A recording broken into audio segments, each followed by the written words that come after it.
Welcome to Think Big with Dan and Qasim. Join hosts Dan Melnick and Qasim Masood as they explore big ideas, limitless possibilities, and engage with visionaries, entrepreneurs, and thought leaders who dare to dream big, get inspired, motivated, and find practical tips for personal growth. Think big, dream bigger, and ignite your potential. All right, welcome back, everybody. Guest today, Armand Ferranti. Armand, it's great to meet you. Let us know where you're calling in from, first of all, and what you do for a living with Draft Top. Absolutely. Yeah. Thank you for having me on the show. So I'm calling in from Western New Jersey. I like to tell people the final frontier of New Jersey. Cool. Because it's very different than what people expect. And I am the president and co-founder at Draft Top. So a little bit of everything on a regular basis, trying to get away from that model and have the right people doing the right things and focus on the things that help grow the brand. So very cool, man. That's awesome, man. I guess I'm just curious. Can you tell me a little bit about your background leading up to, creating a brand like this with this technology? What did you kind of see out there in the market that was a problem you were looking to solve in creating some of these products? Yeah, absolutely. So I would say my background started off in aerospace. So I went to flight school and then aircraft mechanic school. So I've always had a lot of mechanical inclination and enough wherewithal to kind of pursue things. But I'd also go a step back and say that I've always wanted to be an inventor from a very early age. It's one thing I've been fortunate enough to know. Trying to pursue a career as an inventor is not something you can go to college for. You got to get to the starting line, which is very difficult. So there was a need for, at least I found that there was a problem and a need to solve the problem, at least in my opinion at the time. And that was that a lot of great stuff comes in cans. Very few people actually enjoy drinking out of them. And then as the craft beer movement kind of evolved 2010, 2012 and onward, now you found yourself spending a lot of money for a lot of really good stuff in cans and in places where you couldn't bring a glass or you didn't want to go out and buy a sleeve of cups. And I just felt like, why should you be subjected to an inferior experience when you could turn that same experience you have into something that is equivalent to a pint glass? Yeah, I love that. That's awesome. And could you tell me a little bit about some of the insights that I find that people that do, CPG that have specific kind of designs like this is obviously the design process takes a long time. One thing I hear a lot from people, I always ask this question, which is if you could go back to day one, what would you maybe do differently? And almost all the time I just say just understand it's going to take probably 3 or 4 times longer than you probably think it's going to. Yeah. So tell me about your process in creating this design and maybe the iterations that went through it. And tell me a little bit about your experience of developing the product. Yeah, I think if there was, before getting into the development, just to answer that point about if you can go back, I don't think I would change anything because I do tend to think that all those things happen for that reason and they make you better along the way, especially if you can learn from them and survive them. But if I were to, change things, I think what I underestimated was the challenge in marketing something like this, which is novel, but it's also very practical. And you can't appreciate it until you try it. And at that point, it is very difficult to do that in a digital environment. In person, you could do it all day long. We've been to state fairs where people are coming up and you can have, hey, take a sip of that beer or that soda, give it to me, let me open it. Now take a sip, you tell me what you think. And so underestimating the marketing needed to actually get the product out there was its own challenge. But, making the product better, it had to be, because you can do this with a household can opener. I tell people, we get people that message us that all the time. And I'm like, yes, you can, but you can also cut a steak with a butter knife. They make a steak knife for a reason. Right. And we set out to solve that problem. So, we had maybe, I can't remember, but maybe I want to say 10 to 15 versions of a prototype, 20 something versions of the cutting component that did the work. And, it's an iterative process. Something works good, but then something else doesn't work. It's trying to maintain a control on that experimentation. But a lot of it came down to resources. Having the tools and equipment needed to make usable prototypes was something that I think kind of slowed the process up, because then you're forced to have to pay third parties to do these things and that adds up. And so that kind of slows the pace of things. Like I said, it's definitely a common experience. And so I see you have plenty of SKUs here now. A lot of awesome stuff on here. So what was the original? Was it DT Pro? Was that kind of your original? No, actually that has only been on the market for about a month and a half. Oh, okay. So that is the newest. Very the cool. Original actually, which is not on the website now, was a metal and wood version. Oh, cool. From 2015 and looks cooler than probably all the other products. It just was inferior in the way it performed. But there again, we learned a lot about that. And having been in the market where we're at now, we've had a lot of people say, hey, bring that one back. I'll spend more money on that over a plastic version. But now we're getting to the point of, meeting certain aspects. So the current versions are $15. They're 100% made in America. And that solves the market that's, hey, I want one for my cooler. I'm going to keep one in the kitchen drawer. Whereas the metal and wood version that we've started to talk about bringing back is more for your, aficionados, that class of people that wants a talking piece to put on their bar or in the man cave or etc. And then the Pro, which just came out about a month and a half ago, meets the need of a commercial market for us. And so after we originally came out with the handheld tools, we had bars, restaurants, stadiums, music venues all reach out and say, we serve a lot of cans. The customers would like this better, but the hand tool is not going to keep up. Are you guys going to work on a commercial version? And so that's where the Pro has come into play. That's really cool. And maybe for some people maybe aren't super familiar with maybe the differences experiences of like experiencing beers in different types of ways or other types of drinks. What was kind of the impetus behind, making this, and how was that experience, when you use something like the draft top to enjoy something out of a can? How is that different than, the traditional just like small hole in a can like you usually have a, seltzer or a beer or anything like that? Yeah. So there is a lot of science behind it. And we don't usually market the science as much as we probably should in some cases, but it is this concept that you can't taste what you can't smell, which is probably 95% true, in the sense that, when you're sick and your nose is stuffed up, you can't taste something as strong as bacon. When you're a child and you don't like eating vegetables, you're told to close your nose and you won't taste it. And it's also the same reason why people drink wine out of a wine glass and certain whiskeys or spirits are served in a particular style glass. And that is so that your nose is a part of that experience because it affects how you taste it. So by removing that top, not only are you actually getting to smell the aroma of what's inside, even if it's not beer, but you're also getting away from the perception that it tastes like aluminum, because when the aluminum gets even a little wet and your nose is the first thing up against it on a traditional can opening, that's what you're smelling. And so that imparts that aluminum flavor into your taste, but in reality, it's not. It's just what your nose is picking up. Then the other little bit of science that's important about it is the fact that when you open the top of the can and you have the whole top open like this, you are not subjected to this smaller opening, which kind of creates a vacuum when your lips seal it, that adds the air, that creates that clugging that makes you feel full and bloated. That's usually associated with drinking from cans. That's even something in the digestive process of drinking something from a can, because it has that vacuum and it's shaking it. It's like over carbonating itself by the time it gets into your, is that part of it? Yeah, you're swallowing air more or less because it's clugging on the way out of the can. So as you go to take a sip, it just gives you that bloated feeling that makes you feel full without the satisfaction of the flavor that you sought to get. That's fascinating. Yeah. And so I guess a follow-up question that I have is, think about like your ideal customer. I mean, obviously you're selling this online. I don't know how much you're doing between like retail and online, or if you're on Amazon or anything like that. But from what you can tell from the data you get to selling direct to consumer, at least, where do you kind of find your niche as far as like, your ideal customer? What are they drinking? How old are they? What do you kind of find in that regard? It is a big market. And for us, we've had people, my little ones at home, we give them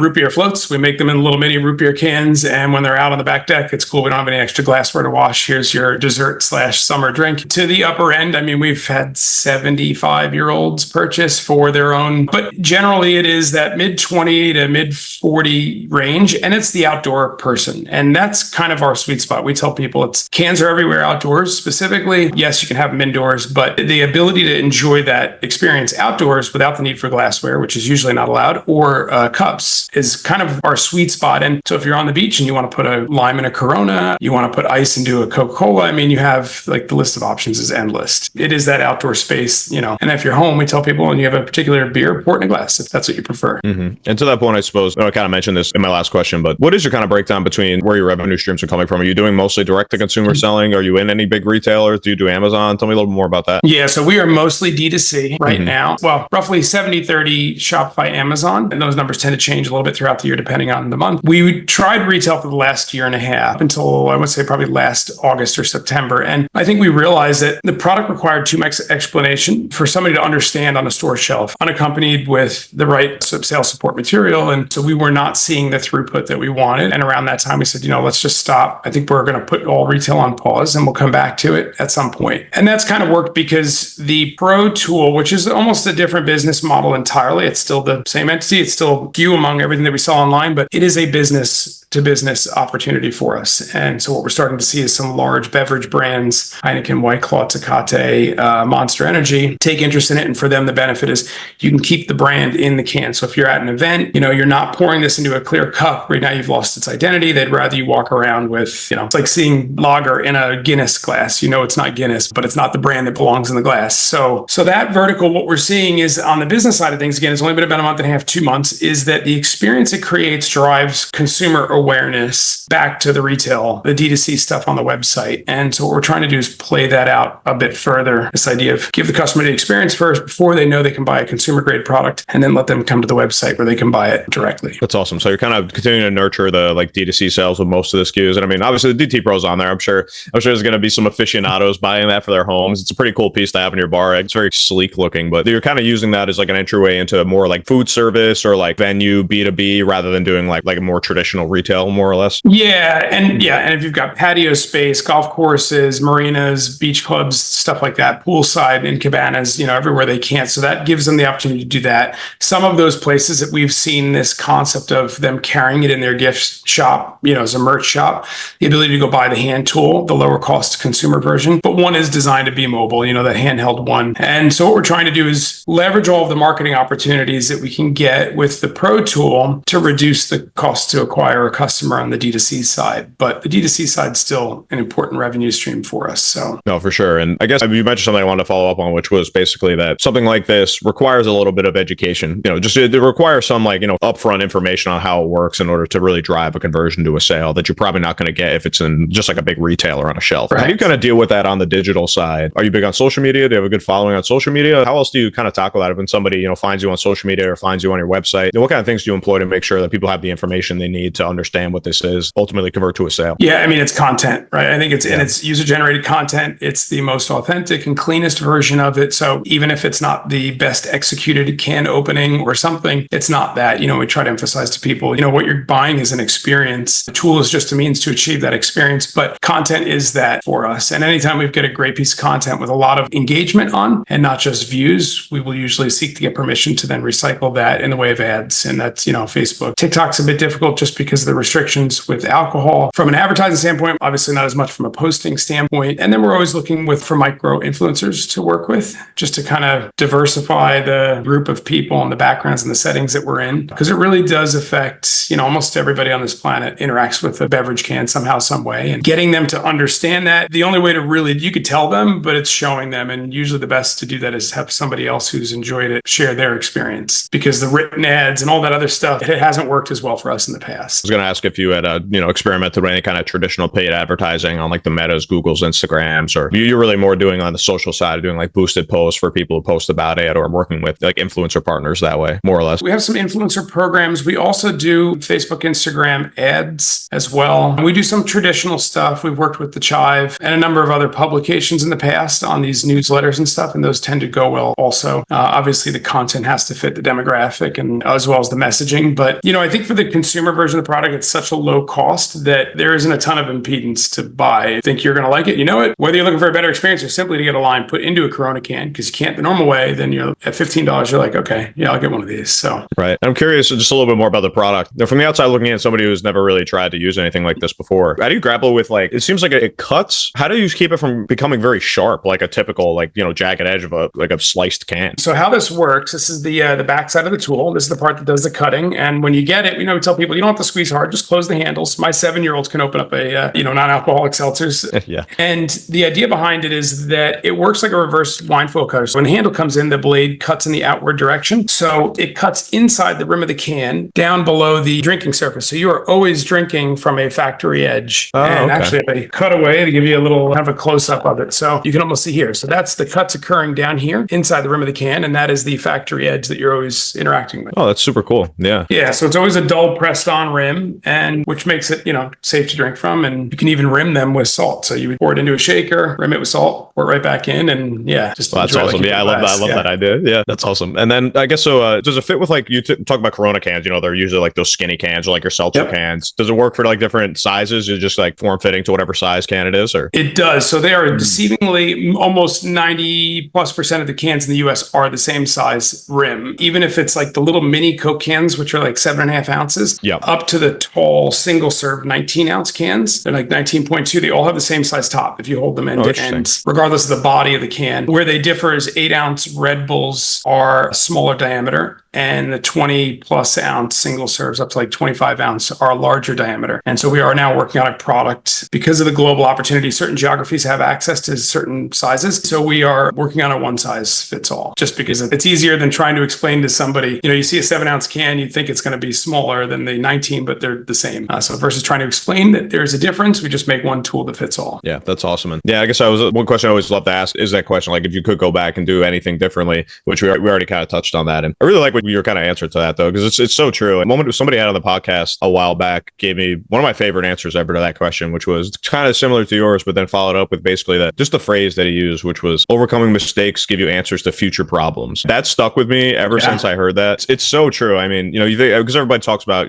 learning from your mistakes and like, yeah, that's great. You might think about that in the moment, but then you might try to forget about it because you don't want to feel that way again. But as you move forward and keep those things fresh in your mind and really come to terms with it and remember that happened, the next time something even maybe even just marginally similar happens, you can remember those lessons rather than, okay, you learn from it, you say it's okay, and you move on. You don't think about it anymore. I think reflecting on those things is actually as important as, not getting discouraged by mistakes that you make. So quite appreciate that answer too. Yeah. We had as a business coach, kind of also a little bit of a life coach that I had a couple of years ago, gave me some advice. It was actually very much in line with what you just said. And his was, because it stuck with me and actually was talking about this weekend, but life is not happening to you, it's happening for you. And if you can think about all the moments you get into, because we've had issues, legal issues with intellectual property and patents in foreign countries, people telling us cease and desist. And when we were there first, and we got protections in place for those reasons, but you can easily drop your tens of thousands of dollars to protect your patent. There's a party that gets frustrated. It's like, why are we going through this? And then if you can look at those things, it just makes you a bit smarter about how you deal with stuff going forward. And, and it's on every aspect of the business, Yeah, no, it absolutely is. And especially as I'm sure I know you said you were an inventor from a young age, so maybe we can get on another podcast. I'll have to hear about some of the other things that you've worked on. But I think for a lot of first time inventors, entrepreneurs that maybe are new to especially the legal protection processes and things like that, or maybe the most unfortunate situation, just don't do any of those things. You come up with some even bigger roadblocks along the way, people ripping it off before you get protections in place and things. So if you can give any piece of advice maybe on that side of things, just because I know you've done inventions in the past, you've probably gone through that process more than most entrepreneurs or founders of brands that probably come on the podcast. If you can give any advice to somebody who's starting out new in their first capital venture with a novel idea, what would be a good kind of first step in the right direction to get legal protections in place for something like this? It's a good question. It's one I can talk to for a long time because we've spent a lot of time and a lot of money on it. I can kind of give a range of advice. So I think when you're just starting out, what I tell people is if you have a close group of friends or family members or colleagues that you want to bounce an idea off, you should be able to do that and feel comfortable doing it. The idea behind taking an idea and turning it into something is the hard part. And most people don't do that. So it's funny, I'll have people just want to talk to me about something lightly, go through the NDA process, which it's never a bad idea. But there's a lot of times we'll go through a lot of these formalities. I'm like, I don't have time to take your idea. I am working on my own and I have all this other stuff going on. But the ability to share that idea with people before you start putting a whole bunch of money into intellectual property, patents, etc., is good, because sometimes you might be able to find out that, hey, I don't know, everybody I've talked to said, I don't know, I should consider this, I should consider that. And these are the things that would just help you prevent spending a ton of money up front. Once you've gotten past that point, my next recommendation to everybody is that, yes, then the moment you're public with it, you really should have a provisional patent in place, just because it is, in today's day and age. We did Kickstarter 3 times, and Kickstarter, while it's great, is also a public market. It's a public success. So if you do really, really well, every other bad actor out there that wants to take your idea saw how well you did, knows there's a market, and is going to go do that themselves. And, and their whole mentality is come find me. So I think, unfortunately, the provisional patents and patents in general won't protect that from happening, but, it gives you some basis to have some kind of ground to stand on. And then I think the last thing I'd say on the intellectual property front is if you're making an idea and your intent is to create a product or invention or service out of it that you're going to sell or license or somehow offload versus build a brand behind, it's a different strategy than this idea of building a brand behind it. We knew that if this was not turned into a brand, it would have just been a can opener and it wouldn't have had the same value than creating a brand. And as a result of the brand, it's trademarks and copyrights and all that stuff that goes in behind the brand that building a portfolio of intellectual property helps with. So you could sum it up as saying, determine which direction you're wanting to go with your product before you start putting a ton of money into it. Then think it out. And then, because it's even